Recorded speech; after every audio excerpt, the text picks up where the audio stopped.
Jadi ketika kita berkata-kata, janganlah sampai kita memakai tinggi hati kita. Karena kalau kita berkata-kata hanya untuk kesombongan, itu pasti menghancurkan segala sesuatunya.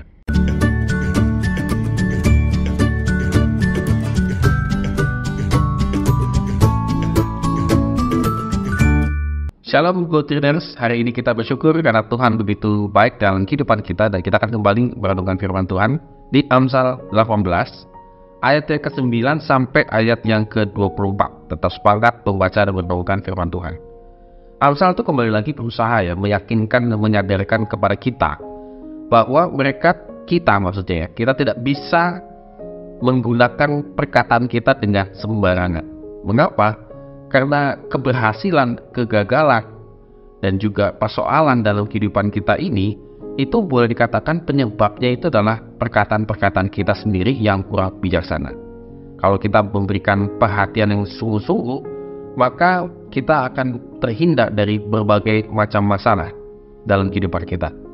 Kita perhatikan, kalau menurut Amsal, bahwa kita harus berhati-hati dan mempertimbangkan masak-masak, pahami dan permasalahan-permasalahan yang ada dalam kehidupan kita, supaya kita memberikan respon itu dengan sangat tepat ya. Kalau kita lihat di ayat yang ke-13, jika seseorang memberi jawab sebelum mendengar, itulah kebodohan dan kecelaannya.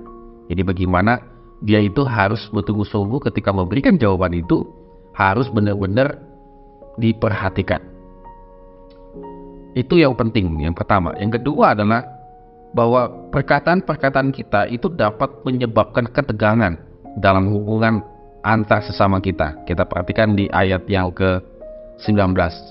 Saudara yang dikhianati lebih sulit dihampiri daripada kota yang kuat, dan pertengkaran adalah seperti palang gapura sebuah puri. Jadi itu benar-benar ada, kalau sudah terjadi ketegangan, pertengkaran, akhirnya kita sulit sekali untuk bertemu dengan saudara kita, karena sudah ada relasi yang retak. Bahkan lebih jauh lagi, di ayat ke-23 tentang sosial begitu ya.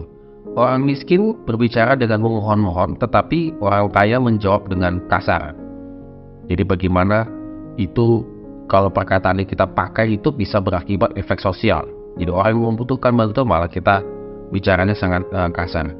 Jadi ini paling penting bagi Amsal. Bagaimana kita harus berhati-hati dalam memberikan jawaban, harus mempertimbangkan masak-masak. Dan kedua adalah kita perhatikan bahwa perkataan kita tuh menyebabkan ketegangan. Jadi dengan kata lain, Amsal ingin mengatakan bahwa janganlah kita hanya berkata-kata saja, lalu kemudian kita tidak mengerti makna daripada kata-kata itu, dan efek kata-kata itu akan bisa merusak sebuah relasi. Pada hari ini kita kembali lagi belajar bagaimana di Amsal pasal yang ke-12, Amsal 18 ayat yang ke-12 ini mengatakan gini: tinggi hati mendahului kehancuran, tetapi kerendahan hati mendahului kehormatan. Jadi ketika kita berkata-kata, janganlah sampai kita memakai tinggi hati kita.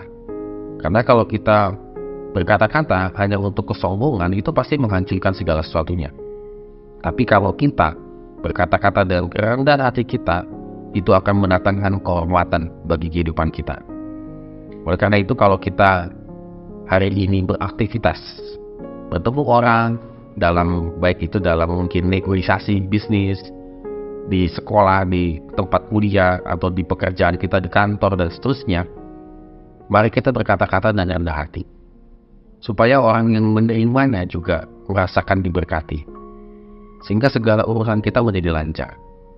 Tapi kalau hari ini kita sudah starting point-nya itu adalah berkata-katanya tinggi hati, wah itu repot. Itu malah bisa tanda petik menggagalkan semua rencana-rencana kita pada hari ini. Bahkan kita tidak akan mendapatkan berkat dari Tuhan. Mari kita renungkan firman Tuhan ini, kiranya Tuhan Yesus menyertai kita semuanya. Amin.